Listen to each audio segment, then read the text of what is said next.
Urgente del Grupo Parlamentario Confederal de Unidos Podemos en Común Podem en Marea relativa a la garantía de independencia informativa en Radio Televisión Española. Para su defensa tiene la palabra la señora Vera Ruiz Herrera.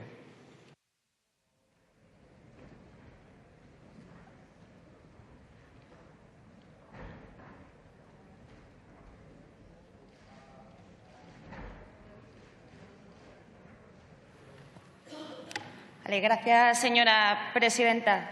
Señor Montoro, empiezo agradeciéndole que se haga cargo usted de esta interpelación. Sinceramente, por todo el respeto parlamentario que, por supuesto, le tengo, no entiendo por qué es el ministro de Hacienda quien viene a responder una interpelación urgente por la independencia en Radio Televisión Española. Lo suyo hubiese sido que fuese la vicepresidenta del país, que es su competencia, pero supongo que estará ocupada echando leña al fuego en Cataluña en nombre de los demócratas, como decía antes. Le agradezco, insisto, que se haga cargo. La verdad es que no nos hubiese gustado tener que salir hoy a defender la independencia de Radio Televisión Española, porque, como usted sabe, hace muy poquito, tan solo 3 meses, que aprobamos en este Congreso, por un acuerdo que también firmaron ustedes, una reforma de la ley del 2012 para revertir la cacicada que hicieron ustedes llamando las cosas por su nombre para nombrar a dedo al presidente de Radio Televisión Española sin consenso parlamentario, aprovechando su mayoría absoluta y, por supuesto, sin hacer ningún tipo de negociación con los trabajadores y con las trabajadoras de la casa. Así que lo que nos vemos obligados, dado que ese acuerdo se está poniendo en riesgo por parte de ustedes, veremos a ver si por parte del PSOE, esperamos que no, en el Senado, y las últimas noticias que demuestran cómo se está violando sistemáticamente desde que se aprobó ese acuerdo, o sea que sin sentido ninguno, la independencia de Radio Televisión Española, nos vemos obligados a recordarles como oposición que es un servicio público que pagamos entre todos y entre todas, los 350 que estamos aquí, toda la gente en sus casas, y, por lo tanto, es un servicio que pertenece a la gente y no a este Gobierno para hacer propaganda barata, rentable y un uso partidista de lo que es de todos y de todas.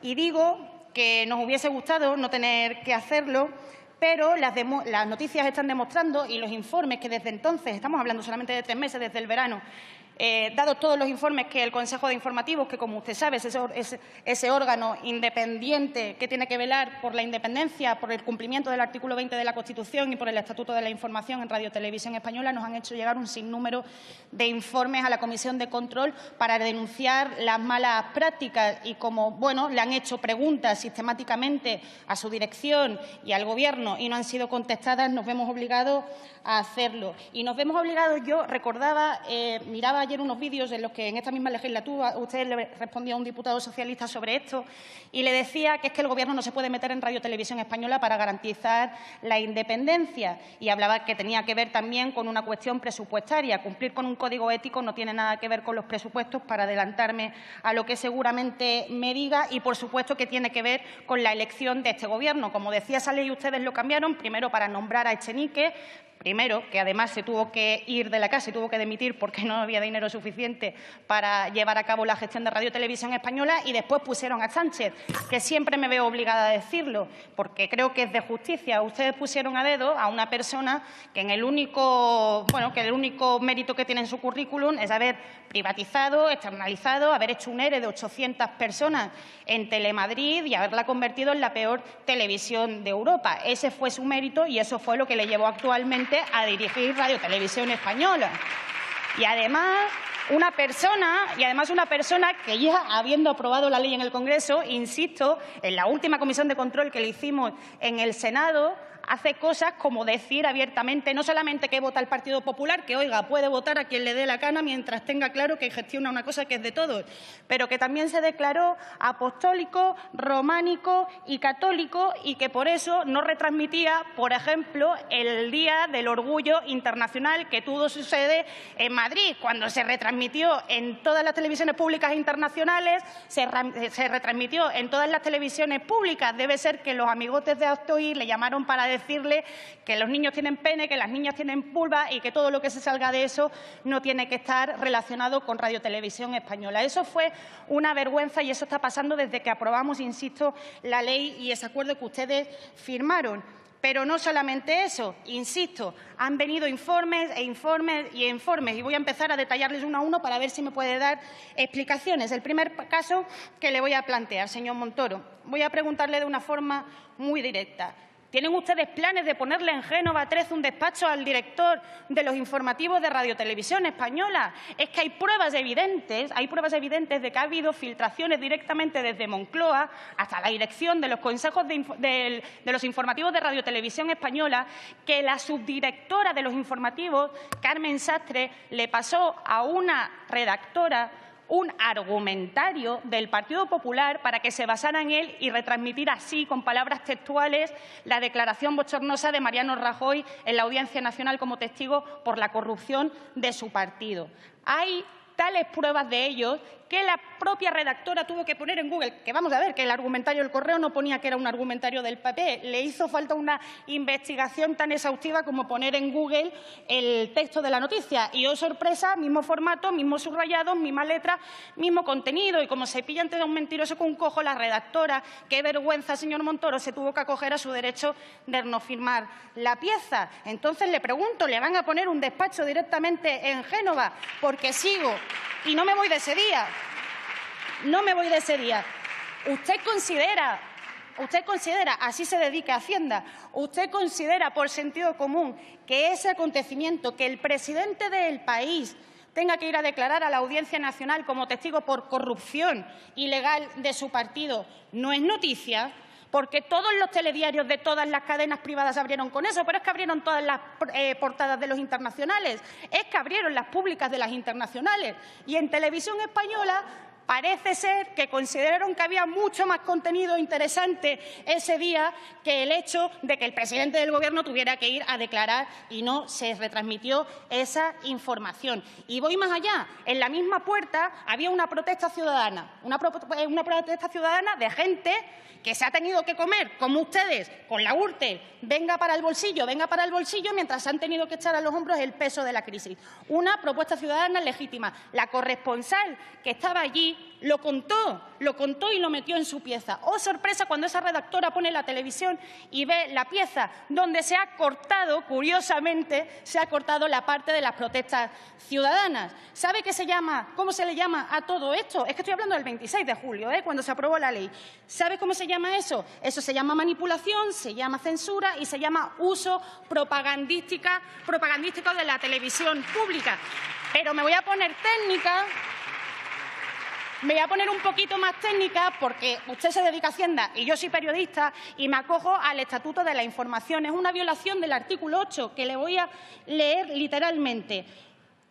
Los profesionales de la información audiovisual tienen el deber de ofrecer a la sociedad información de relevancia pública con veracidad, imparcialidad, objetividad y respeto a los valores consagrados en la ley de la radio y de la televisión de titularidad estatal. Y en este caso lo más grave es que los profesionales sí cumplieron con su deber, fueron los directivos, sus amigotes, los que nombraron a dedo, y de ahí que ustedes tengan mucho que ver con todo esto, los que aplicaron las tijeras o les pusieron una mordaza como intentan hacer con todos nosotros, como están haciendo en Cataluña y con todo lo que no les guste. Y vamos a seguir rebobinando porque, insisto, me limito a lo del verano. Más casos de estos, porque hay 60 informes hechos por el Consejo de Informativos desde entonces.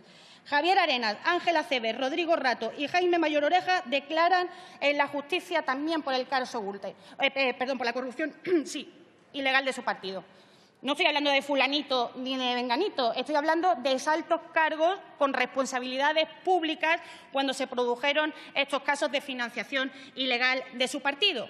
¿Cree que no fue noticia, señor Montoro? Porque en Televisión Española el Consejo de Edición pensó que no lo era. Más escándalos. Ya sabemos todos que el Ministerio de Justicia sirve para lo mismo que está sirviendo Radio Televisión Española, que es para tapar a sus corruptos. ¿Usted se cree que es normal que cuando había todo un debate en esta sociedad, en el Parlamento, en la calle, en todas partes, que se estaba poniendo en cuestión y seguimos poniendo en cuestión que hay falta de independencia en la justicia por culpa de un ministro que ha sido reprobado? ¿Usted se cree que eso tampoco era noticia como para darlo en los telediarios de Radio Televisión Española? ¿De verdad lo cree? Más escándalo. No sé si usted es consciente, y me paso de tema, que a los portavoces del resto de grupos parlamentarios y de formaciones políticas nos corresponde una cosa que se llama cuota de pantalla, que no es por chupar cámara, que también nos acusan a nosotros mucho de eso, es por una cosa tan sencilla como fomentar la pluralidad y fomentar la democracia. Me voy a poner un caso muy gracioso. Fíjate, mirando al Partido Socialista, día de las primarias del Partido Socialista. Tiene Radio Televisión Española preparado un especial para retransmitir en directo quién iba a ser el secretario o la secretaria general del Partido Socialista. Supongo que pensando que iba a ganar Susana Díaz. Ganó Pedro Sánchez. Jarro de agua fría. ¿Sabes qué hizo Televisión Española? Cancelar el especial.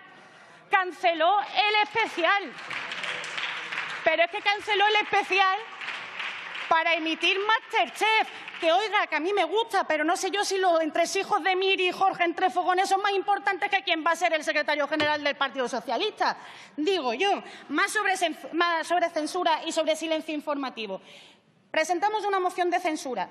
Unidos Podemos la presenta. Bueno, esa noche hay un debate en la noche en 24 horas. ¿Quién va? Representantes de todas las formaciones políticas. ¿A quién nos invitan?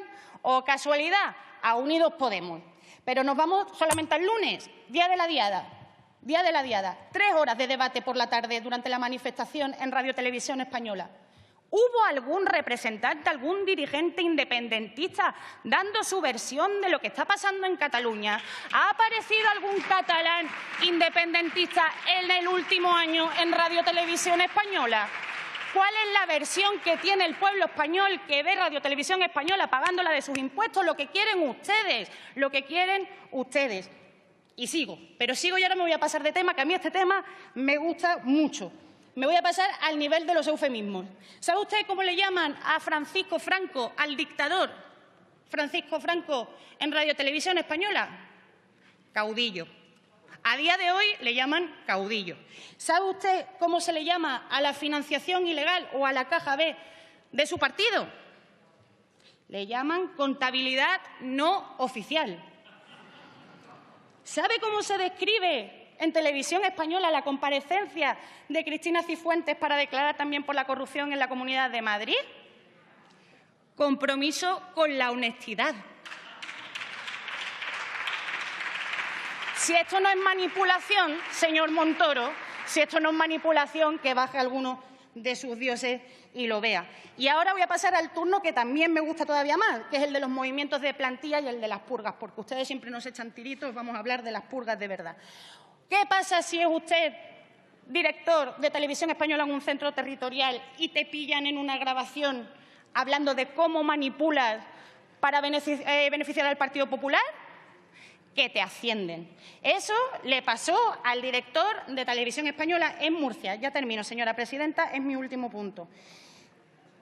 Dijo textualmente en la grabación: las directrices las marco yo, absolutamente yo doy la información. Ahora, la información yo la doy como quiero darla. Toda la gente díscola de momento es disciplinada. Me ha costado lo mío, porque me ponen a parir fuera de aquí. Pero precisamente por eso, porque me están poniendo como un cabrón, ahora soy un cabrón y más que lo voy a ser. ¿Usted se cree que dimitió? ¿Le echaron? No, señor Montoro. Le ascendieron y le pusieron en un puesto de responsabilidad hace 2 semanas en el 24 horas. ¿Pero qué pasa si usted es editor del único telediario que no ha sido denunciado por manipulación, el único que se ha atrevido dentro de Televisión Española a sacar los audios de Fernández Díaz intentando construir pruebas políticas contra adversarios políticos, en este caso contra los catalanes? ¿Qué pasa si sigues un poco la ética periodística dentro de Radio Televisión Española? Que te cesan, que te quitan de responsabilidad y te delegan a donde no moleste. Señora Vera, tiene que usted estar acabando. Al editor de las 2 Noticias esta semana pasada. Pero, oh casualidad, ahí sí que ha contestado el director de los informativos, el señor Gundín, a las preguntas de los consejos de informativos. ¿Sabe qué dice? Que no es un cese por cuestiones políticas, que es para rejuvenecer la plantilla. Claro, para rejuvenecer la plantilla debe ser también que han puesto a Carlos Herrera a presentar un debate político. Señora Vera, su tiempo ha concluido. Todo el mundo sabe, Finalice. es el ejemplo en la COPE de modernidad, de vitalidad y de juventud. No nos tomen el pelo, ya tengo que acabar. Tenía mucho más para decirle, señor Montoro. Espero, por favor, le he puesto ejemplos muy concretos. Insisto, desde que se aprobó la ley en junio, por favor, tenga bien hacer lo que no ha sido capaz de hacer la vicepresidenta y contésteme.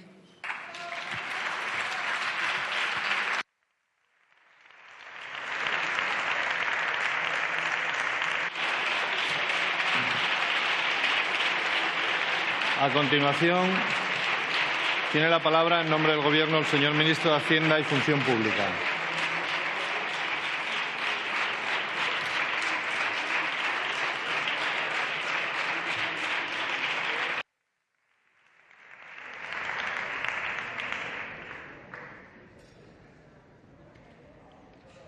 Gracias, señor presidente. Señorías, tengo que comenzar mi respuesta a esta interpelación recordando que no es labor del Gobierno garantizar la independencia informativa en Radio y Televisión Española. Y no lo es precisamente por respeto a esa independencia que está recogida en la Constitución española y garantizada por las leyes.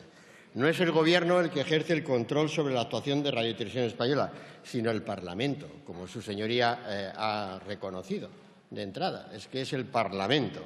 Y por eso el Congreso y el Senado tienen una comisión mixta que realiza esa labor y que es la que le corresponde hacer esa tarea que ha hecho usted hoy aquí, interpelando al Gobierno, insisto, sobre una materia que no es objeto de la acción de Gobierno. También es verdad que no es la primera vez que respondo a una pregunta en interpelación. No sé cuántas llevo, quizás por el propio tamaño del Gobierno y porque el control económico-financiero sí depende del Ministerio de Hacienda, en la 10ª legislatura, Ministerio de Hacienda y Administraciones Públicas, y el actual Ministerio de Hacienda y Función Pública.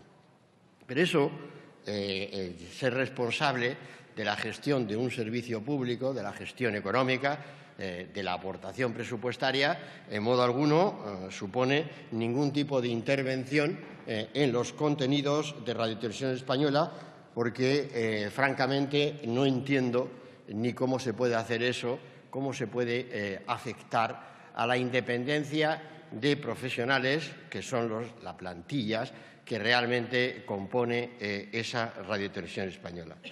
La Televisión Española es un servicio público y, como tal, es un servicio que el Gobierno ha conservado e impulsado, ha mejorado, después de que un Gobierno anterior, un Gobierno socialista, le quitara la principal fuente de financiación, la publicidad. Y a partir de ahí hiciera y compusiera un cuadro de televisiones en España diferente del que existía antes del año 2004.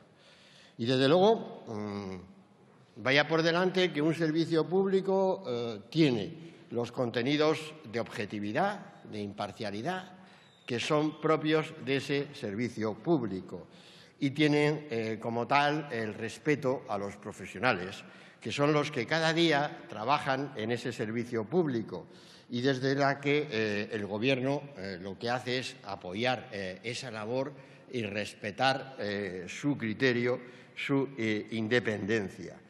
Y esto, pues dicho en términos globales, generales, pues hay que insistir porque son cuestiones de principio. Pero dicho al grupo político que representan su señoría, pues es recordarle también la importancia de la imparcialidad de los medios de comunicación en nuestro país, porque ustedes sí que son críticos con esos medios de comunicación, sí que hacen listas de medios, sí hacen listas de periodistas que realmente entienden que están caracterizados por la objetividad, según lo entiende su grupo político, o son objeto, digamos, de sesgos informativos que, por lo visto, el que decide es el líder de su grupo político, el señor Iglesias, cuando tiene su propio programa de televisión. Ese es el que pretende extender al conjunto de España y a los servicios públicos de España. A lo mejor hay mucha objetividad en su programa donde presenta y dirige realmente, por eso decía yo, ante tanta, yo no he presentado nunca ni he dirigido nunca un programa de televisión. Por tanto, me confieso un lego absoluto, vamos, no es que sea completo, pero es un lego absoluto, desconocedor, pero evidentemente sus programas de televisión no son precisamente la gran característica de la objetividad, de la imparcialidad y de la pluralidad de la sociedad española. Vamos, precisamente no son realmente los adalides, con lo cual ustedes, como grupo político, amparando estos criterios de objetividad, pues la verdad es que dejan muchísimo, pero muchísimo que desear, pero muchísimo, realmente, en relación con ello. Por tanto, y aduce su señoría también en sus palabras que es periodista. Pues eso, pues respete la independencia de los periodistas.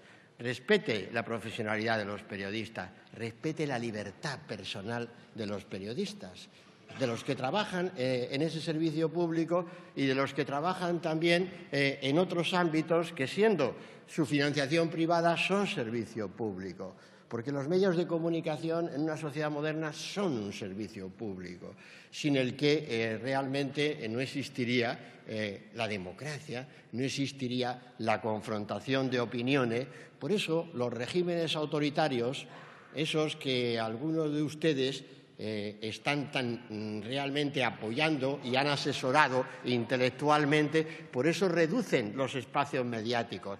Por eso promueven el cierre de medios de comunicación privados, porque no les gusta el contraste de las ideas, porque no entienden que esas ideas y ese contraste deba existir en una sociedad. Y ese concepto de servicio público pues, debe ser preservado en términos de lo que es la oferta de contenidos informáticos, mediáticos, que hace Radio Televisión Española. Porque cuando ha habido un proceso electoral, ¿qué ha ocurrido? Que la oposición se ha dirigido a la Junta Electoral Central para denunciar determinadas manipulaciones, lo que ha entendido. ¿Ha fallado un órgano de control objetivo de nuestros procesos electorales alguna vez en términos de reconocer que esas denuncias, acusaciones tenían contenido? No ha sido así. No ha prosperado nunca. Realmente. Que haya críticas, eso forma parte del contenido mismo de la política, no lo vamos a negar tampoco, y en ese sentido pues es normal también que haya un grado de crítica, ¿no? Pero quiero decirles que realmente los informativos de Radio Televisión Española, en primer lugar, son líderes de audiencia desde hace 10 meses, y la cuota de pantalla de los informativos es la más alta desde mayo del año 2012, lo que quiere decir también que ciertamente hay una parte muy importante de la población española que realmente llega a la información a través de los contenidos que se le están ofreciendo, y sin duda alguna pues eso significa también que hay unos contenidos de calidad y no objeto de manipulación como el que su señoría ha venido aquí a pretender. Y además, insisto en que el Gobierno está convencido de que España necesita una televisión pública que sirva al interés general y ofrezca un servicio público de calidad, veraz e independiente. Y estamos convencidos de que esa función la cumple Radio Televisión Española bajo la dirección de sus profesionales, la supervisión de su Consejo de Administración y el control que ejerce el Parlamento en el marco de la Constitución y de las leyes. Ya decía también que todos podremos tener una opinión más o menos subjetiva de los contenidos y de lo que debe ser ese servicio público.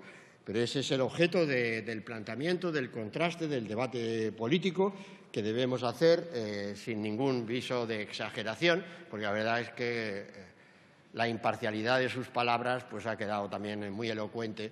Bueno, su grupo político siempre reciben este tipo de intervenciones con gran alborozo, ¿no?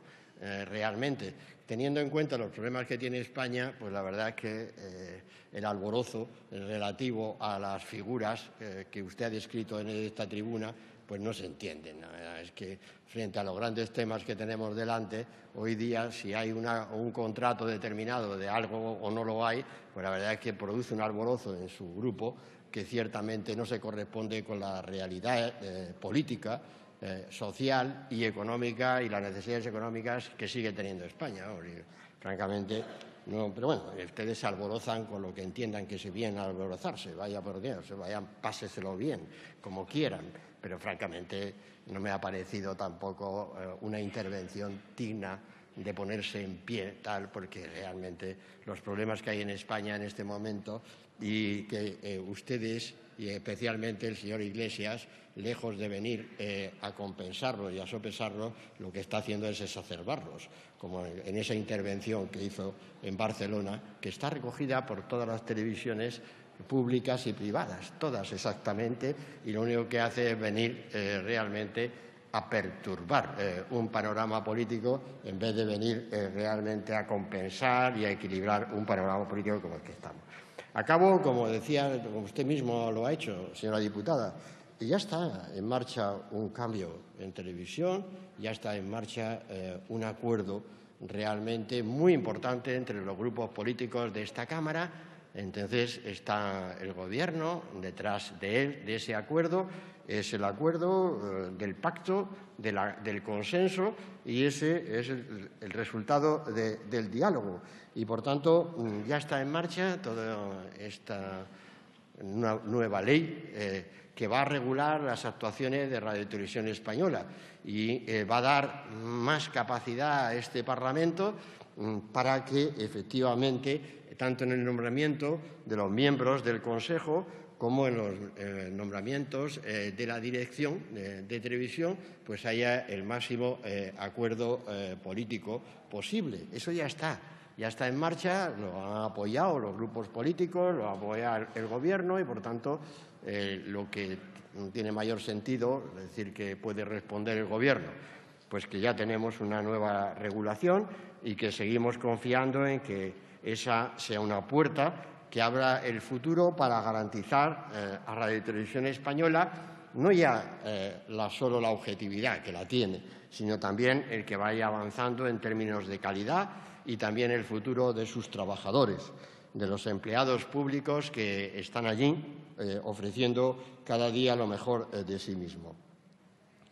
En ese sentido, entiendo que el modelo económico-financiero y el modelo de negocio, también, como es el de la comunicación, es un modelo que está sometido a grandes tensiones que proceden de nuestro mundo y del cambio tecnológico muy dinámico y muy competitivo que estamos viviendo.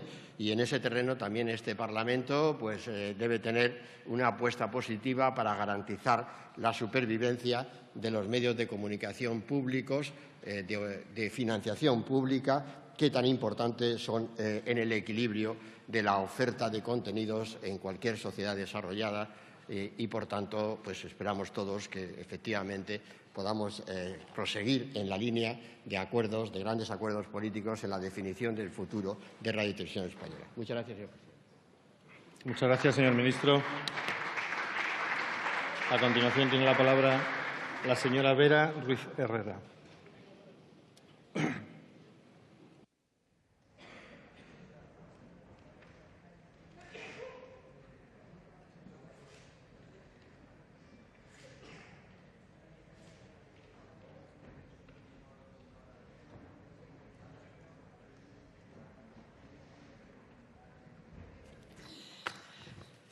Gracias, señor presidente. Gracias, señor Montoro, por sus amables dedicatorias a mi intervención. Me he venido muy preparada, independientemente de que me contestara usted o que me contestara la señora vicepresidenta. Y ya sabía los argumentos que me iba a dar para no decir nada y para no contestar, para ningunear a mí, para ningunear a mi grupo parlamentario y para ningunear a toda la gente que, como digo, paga Radio Televisión Española. La tuerca. Dicho. Hispan TV, dicho. Que queréis controlar los medios, dicho. Que la libertad de expresión, dicho. Y a Venezuela, que pensaba que ibas a decir Venezuela, la ha llamado régimen. Vale. Dicho todo esto, señor Montoro, queda claro una vez más que usted lo que está haciendo es utilizar, igual que hace con su ministerio, con el Ministerio de Hacienda y como hace el de Justicia con el de Justicia, ningunear a la gente y utilizarlo, insisto, para hablar de lo que no quieren hablar, y es que están ustedes tapando a los corruptos, que están ustedes utilizando las instituciones públicas para tapar a los corruptos. El otro día escuchaba a Soraya Sáez de Santamaría. Decía lo siguiente con respecto a lo que pasó en Cataluña en el Parlamento. No he pasado más vergüenza democrática en toda mi vida política. Me lo voy a traer al terreno, porque hemos venido a hablar de Radio Televisión Española, que con su contestación acaba de demostrar que no tiene ni pajolera idea de lo que es la independencia ni lo que es un código ético periodístico. Y sí, soy periodista y he trabajado en la televisión pública con Sánchez, el actual presidente de Radio Televisión Española, dirigiendo y distribuyendo los informativos de Telemadrid. Ahí aprendí yo a hacer periodismo y ahí aprendí yo lo que no quería ser en la puñetera vida. Y dicho esto, vergüenza democrática, según las palabras de la propia vicepresidenta del país. Vergüenza democrática es Todo lo que sienten los trabajadores y las trabajadoras cada vez que tienen que verse obligados a no firmar una pieza, porque le están obligando a manipular y le están obligando a mentir para hacerles una campaña política a vosotros. Eso es lo que es una vergüenza democrática. Deje de hablarme de Roma, deje de hablarme de Irán y de Venezuela, hable de lo que tiene que hablar. Es que vergüenza democrática es que, y voy a ir a un punto mucho más allá de lo que hemos estado hablando antes, vergüenza democrática es que ustedes utilicen la televisión pública, es que de verdad, para entrevistar durante más de una hora a un violador que acaba de salir de la cárcel y ponerle como una excelente persona, una tertulia infame para defender a un violador y vulnerar así los derechos de todas las mujeres. Lo que es una vergüenza democrática, señor Montoro, es que ustedes utilicen la televisión pública para enviar mensajes racistas contra los musulmanes, contra la comunidad china y contra los gitanos, que son los propios colectivos de esas tres colectividades que acabo de nombrar los que han tenido que remitirles una carta al Consejo de Informativos y al propio Gobierno. Lo que es una vergüenza democrática es que ustedes le pasen desde Moncloa el argumentario del PP a una periodista de televisión española. Lo que es una vergüenza democrática, señor Montoro, es que corten una intervención de Pablo Iglesias para hablar de la tomatina. Y lo que es una vergüenza es que cada vez que sale un representante de Unidos Podemos a hablar en la televisión pública, aunque sea de lo mal que gestionan ustedes el dinero público, sea con imágenes por detrás de Venezuela. Eso es una vergüenza democrática, señor Montoro. Y quiero hablar de medios privados porque me estaba mencionando los medios privados, me está hablando de intervención, de lo que a nosotros nos gusta controlar. Le voy a decir quiénes son las dos únicas personas que controlan los medios privados en este país. Usted y Soraya Sáenz de Santamaría. ¿Y sabe cómo lo hacen? Con una cosa que se llama publicidad institucional, en la que ustedes invierten 70 millones de euros de los presupuestos generales del Estado. Y le voy a explicar lo que es la publicidad institucional. Eso es darle dinero a los medios privados, sea El País, sea El Mundo, sea quien sea cualquier televisión, cualquier radio, darles dinero a cambio de que salgan propaganda de ustedes. Y eso nos cuesta a todos los españoles y a todas las españolas 70 millones de euros solamente en el 2017. ¿Quién va a hablar? ¿Qué director de un medio de comunicación se va a atrever a señalar vuestra corrupción? Si ustedes le van a quitar el dinero, si lo hacen, y no lo digo yo, lo dice la vicepresidenta, lo dijo en una rueda de prensa después de un Consejo de Ministros cuando estaba el Gobierno en funciones y nos íbamos a otras elecciones. ¿Sabe lo que le dijo? ¿Sabe lo que le dijo a los periodistas? Les dijo, esto le interesa mucho a sus jefes. Si no hay Gobierno, si no aprobamos los presupuestos generales, el plan de publicidad no se va a poder sacar adelante y aquí alguien va a salir muy perjudicado. ¿Sabe cómo se llama eso, señor Montoro? Chantaje y presión política a periodistas para que, a base de talonario, con dinero de todos, digan lo que ustedes quieren que digan. Y si me lo permite, vuelvo a hablar de lo que hemos venido aquí a hablar, que es de la televisión y de la radio pública que, como digo, pagamos entre todos y entre todas. Le insisto, le he nombrado casos muy concretos y me gustaría saber su opinión, porque sí, precisamente porque soy periodista, velo por el derecho a la información de los ciudadanos y de las ciudadanas. Y ustedes han nombrado director de informativos a una persona como Somoano, que, por ejemplo, su único mérito fue, cuando era director de informativos, hacer una tesis llamada Estrategias de comunicación para el triunfo del PP en las próximas elecciones generales. Señora Vera, tiene que concluir. Si ustedes no tienen nada que ver su tiempo. Y ustedes no pueden concluyendo. hacer nada de verdad para garantizar la independencia de Radio Televisión Española, entonces, señor ministro, que no sabe de lo que está hablando.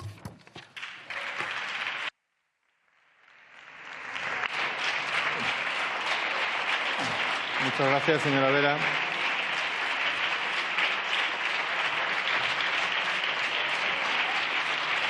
Para concluir el debate, tiene la palabra, en nombre del Gobierno, el señor ministro de Hacienda y Función Pública.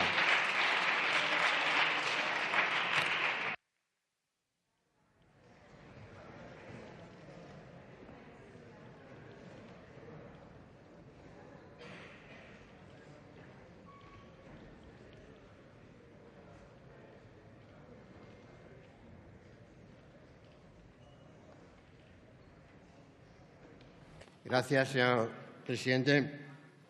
Yo creo que toda la sociedad española es verdad que es muy consciente de que quien manipula los medios de comunicación es un servidor, vamos, o sea, eso es palmario, vamos, o sea, palpable, palmario y bien conocido, como ha dicho su señoría, que yo no sé ya de las cosas que tiene uno que escuchar estrambóticas en una cámara para sustentar un argumento. Es decir, que no tiene, es que en fin, hasta ahí ya lo ha definido respecto de lo que representa su concepto de manipulación. Pero si es que lo que más creo que ha sido expresivo de esta interpelación es que usted, su mala conciencia, la mala conciencia del grupo, la trae en folios. Lo va haciendo en folios. Está bien, lo tienen ustedes bien escrito, pero eso lo tendrán que escribir en la historia de Podemos, ¿no? Esa que usted ha enseñado ahí en secuencias, esa es la historia de su grupo, ¿no? La televisión financiada desde donde tal, porque lo dice el título de la televisión, realmente la continuidad hasta que usted acaba con un país en concreto latinoamericano. Es toda la secuencia y lo trae escrito, lo levanta. Dice, sabíamos que íbamos a pasar por ello, pero es peligroso una de las que usted ha enseñado ahí en medio. ¿Sabe? Entre una televisión financiada de una determinada manera y la libertad de expresión que carece ya, está ausente en un determinado país latinoamericano. Esa secuencia que ha enseñado usted es una secuencia muy arriesgada y muy peligrosa. Y lo ha hecho en esos folios sucesivamente. Y eso es, ¿eso qué es? ¿El historial de Podemos? Pero no ha estado Podemos en esa proposición de ley que estamos desarrollando conjuntamente todos los grupos políticos en esta Cámara para que realmente haya una designación de los directivos de televisión, de los consejos de administración de televisión. ¿No están en esa renovación? Es que lo que ocurre siempre con su grupo político es que intervienen en un tono, y además eso que no deja de ser, ya que cada uno lo tiene, y por supuesto con toda libertad, y se ha dicho también con el mayor respeto, ustedes, da igual lo que digan, ustedes se jalean, se entusiasman unos a otros, se abrazan, se besan, hacen todo realmente para estimularse, ¿no? O sea, realmente para desahogarse, y bien, está bien, o sea, hay mucha... Yo no entiendo el término, por favor, señoría. Tampoco de técnicas de comunicación política moderna, que sin duda alguna el señor Iglesias está introduciendo en nuestro país. Y oiga, los demás tomamos nota. O sea, nos coge un poco mayores para aprender rápidamente, pero tomamos nota de todas estas técnicas. Entonces, eso está muy bien, si ustedes están. Pero luego están participando en esa proposición de ley, están participando en los contenidos. ¿Están participando? Sí, es lo que les pasa con las votaciones en esta Cámara. Suben, hacen una crítica a sus ojos feroz, realmente descarnada, se abrazan otra vez cuando después de hacer esa crítica y votan que sí. O sea, quiere decir, oiga, pero ustedes lo de la coherencia política, ¿dónde la tienen? O sea, ¿dónde están? ¿Por qué traen una interpelación de esta naturaleza cuando ya esta Cámara está trabajando en un acuerdo político de esa envergadura y de esa magnitud? Es que no lo he entendido. No lo he entendido y a lo mejor lo entiendo en la moción consecuencia de la interpelación, ¿no? Que me imagino también de alto contenido intelectual a partir de los ejemplos que ha revelado. Pero vamos a ser prácticos, vamos a ponernos a trabajar conjuntamente, como le decía, porque es verdad que en términos de los medios de opinión pública hay una crisis económica. Eso es cierto. No es en España, eso es un fenómeno internacional, mundial. Y es cierto, por tanto, que el futuro de los medios públicos de comunicación también hay que asegurarlo y hay que comprometerlo en esa nueva estructura mediática que se está definiendo en el mundo. Y, por tanto, vamos a trabajar en esta legislatura entendiéndonos, dialogándolo, pactando los contenidos de esas leyes que aseguren, e insisto, no solo la calidad que ya es mucho, sino el propio contenido objetivo y el propio futuro de los trabajadores de los entes públicos de comunicación. Yo entiendo que eso es lo positivo, lo correcto, lo pertinente e incluso lo urgente a lo que debe abordar esta Cámara, señoría. Y lo demás, pues se lo dejo a su consumo político y a su consumo público, por supuesto. Pero, insisto, estamos trabajando, me parece que estamos avanzando en términos de coincidencia y lo que debemos es aprovechar la gran oportunidad que entre todos hemos sido capaces de crear. Muchas gracias, señor presidente. Muchas gracias, señor ministro. Pasamos al siguiente punto del orden del día. Interpelación urgente del Grupo Parlamentario Socialista sobre medidas para impulsar una recuperación salarial que suponga un reparto más